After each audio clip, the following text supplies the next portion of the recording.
21 நாட்களாக உண்ணாவிரதத்தில் அமர்ந்திருந்த சோனம் வாங்சுவை வலுக்கட்டாயமாக டெல்லி போலீஸ் நேற்று ஜந்தர் மந்தரிலிருந்து அகற்றியது.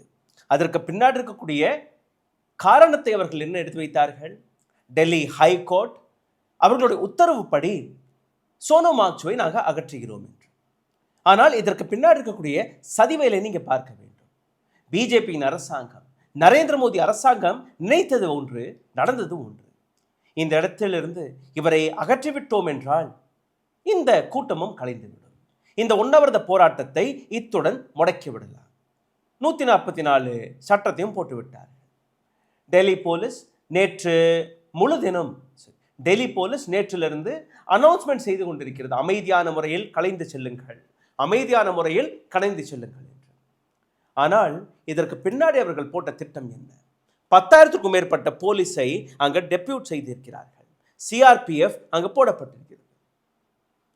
இதையும் தாண்டி 4 வாட்டர் கேனனை கொண்டு வந்திருக்கிறார்கள். அதாவது நேற்றிலிருந்து டெல்லி போலீஸ் போடக்கூடிய திட்டம் என்ன? தடியடி நடத்தி வாட்டர் கேனனை போட்டு அங்க வரக்கூடிய மக்களை கலைக்க வேண்டும். ஆனால் இவர்கள் போட்ட திட்டம் ஒன்று, நடந்தது ஒன்று. மக்கள் கூட்டத்தை நீங்க பார்த்தீர்கள்னா அலைமோத தொடங்கிவிட்டது.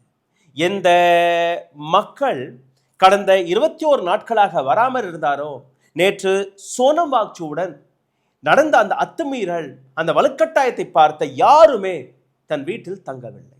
அனைத்து நபர்களுமே இதற்கு மேல் நாம் அமைதியாக இருக்க தேவையில்லை, இதற்கு மேல் அக்கௌண்டபிலிட்டி தேவை. ஏன் தர்மேந்திர பிரதானை நீங்க நீக்க மறுக்கிறீர்கள்? இந்த கேள்வியுடன் அங்க வந்திருக்கக்கூடிய ஒவ்வொரு நபரும் நரேந்திர மோடியின் அரசாங்கத்தை பார்த்து கேள்வி கேட்க தொடங்கிவிட்டார்கள். இந்த இடத்தில் 270க்கும் மேற்பட்ட பாடி வார்ன் கேமராஸ் போலீஸார்கள் அப்படியே இப்போல்லாம் படத்துலலாம் நீங்கள் பார்ப்பீங்க, பாக்கெட்டில் நெஞ்சில் ஒரு கேமரா இருக்கும். இந்த மாதிரி 270 போலீஸ்காரர்கள் அந்த கேமராக்களை அணிந்திருக்கிறார்கள். வீடியோகிராஃபி நடக்கிறது, யார் வந்தா யார் போனா எல்லாமே டாக்குமெண்டேஷன்.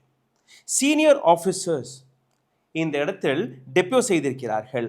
1000க்கும் மேற்பட்ட எக்ஸ்ட்ரா போலீஸ் நேற்று இரவு மற்றும் அங்கே போடப்பட்டது. இந்த இடத்தில் நீங்கள் பார்த்தீர்கள்னா அரசியல்வாதிகள், இந்த நாட்டு டெமோக்ரஸி மீது நம்பிக்கை வைத்திருக்கக்கூடிய பல நபர்கள் இதற்கு ஆதரவையும் கொடுக்க தொடங்கிவிட்டார்கள். லாட்டி சார்ஜ் மட்டும் நடக்கட்டும், அதுக்கு மேல் நாங்கள் பார்க்கிறோம் என்று. உதாரணத்திற்கு எம்பி சந்திரசேகர் ஆசாத் நகீனாலிருந்து, உத்தரப்பிரதேஷ் நகீனாலிருந்து இவர் வருகிறார். நேற்று இரவு முழுவதும் இந்த மாணவர்களுடன் அங்கே உட்கார்ந்திருக்கிறார். நான் இங்கிருந்து போனேன் என்றால் எனக்கு பின்னாடி தடியடி நடத்த வாய்ப்பு இருக்கு. முழு இரவும் கண்ணை விழித்துக் கொண்டு அங்கே இருக்கக்கூடிய ப்ரொட்டஸ்டர்ஸ்கள், அங்கே இருக்கக்கூடிய மாணவர்களை எந்த விதத்திலையுமே அஹிம்சை வழியில் போகக்கூடாது, நம் கையில் இருக்கக்கூடிய ஒற்றை ஆயுதம் சோனம் வாங்சு அவர்கள் எடுத்த அதே ஆயுதம் அஹிம்சா மற்றும் தான், அதனால் அமைதியாக இருங்கள்.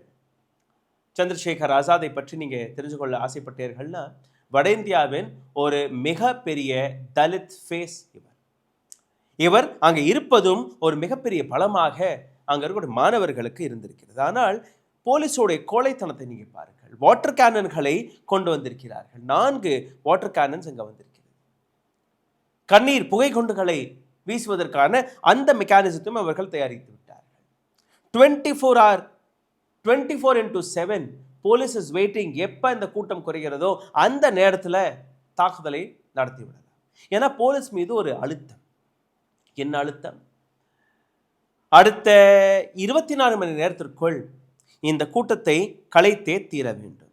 காங்கிரசின் பவன் கேரா, ராகுல் காந்தி, மற்ற தலைவர்கள் இன்க்ளூடிங் சோனியா காந்தி எல்லாருமே இந்த போராட்டத்திற்கு ஆதரவு தெரிவித்து விட்டார்கள்.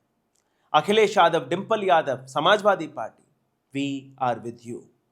ஆம் ஆத்மி கட்சியின் அரவிந்த் கெஜ்ரிவால், சஞ்சய் சிங், அனைத்து மூத்த தலைவர்களுமே இந்த போராட்டத்திற்கு ஆதரவை தெரிவித்திருக்கிறார்கள்.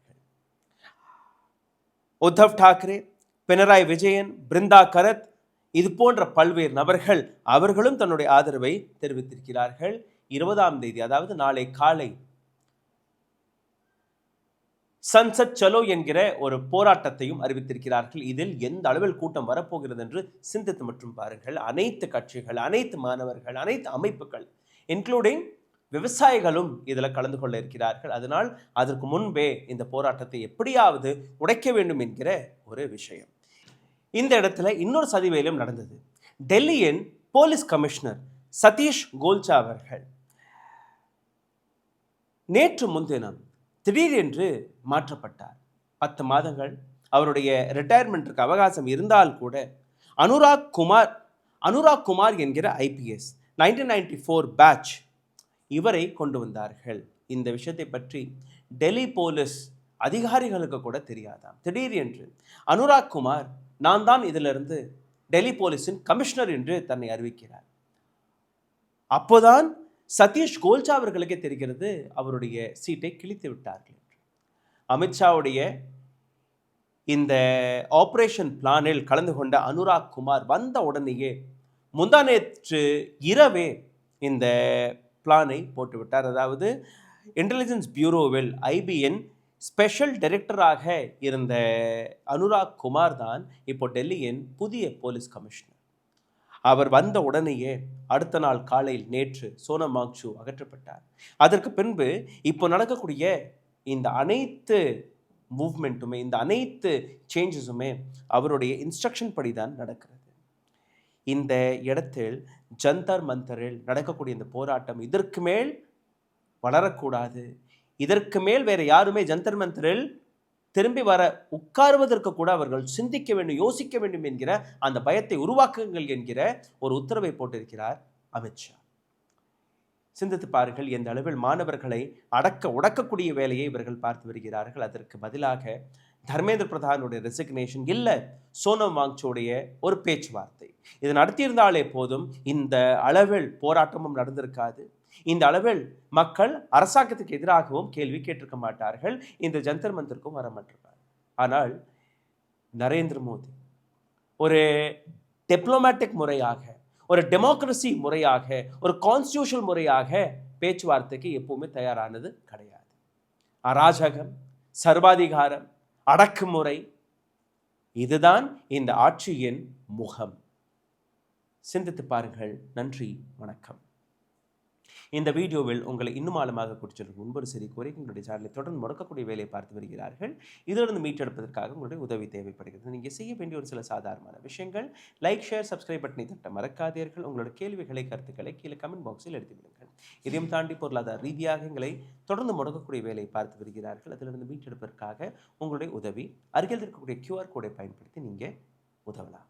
ஓ, அப்ப அந்த மிஸ்டர் அண்ட் மிஸ்ஸஸ் பெர்ஃபெக்ட் உண்மையிலேயே வர்த். நரம்பு தளர்ச்சியிலிருந்து விடுபட்டு உடம்பு ஒரு புது வீரியம் பெற மா நேச்சுரல்ஸோட மிஸ்டர் பெர்ஃபெக்ட்டை யூஸ் பண்ணுங்க. ஊடகம், கார்ப்பரேட், அரசியல்வாதிகளின் கைப்பாவையாக, அடிமைகளாக இருந்தது போதும். இனி சாட்டை எடுத்து சுழற்றும் நேரம் வந்துவிட்டது. ஊடகம் பொதுமக்களாகிய உங்களுக்காக, உங்களாலேயே இயக்கப்பட வேண்டும். ஊடக சுதந்திரத்திற்காக உங்களின் பங்களிப்பை இன்றே அளித்திடுங்கள்.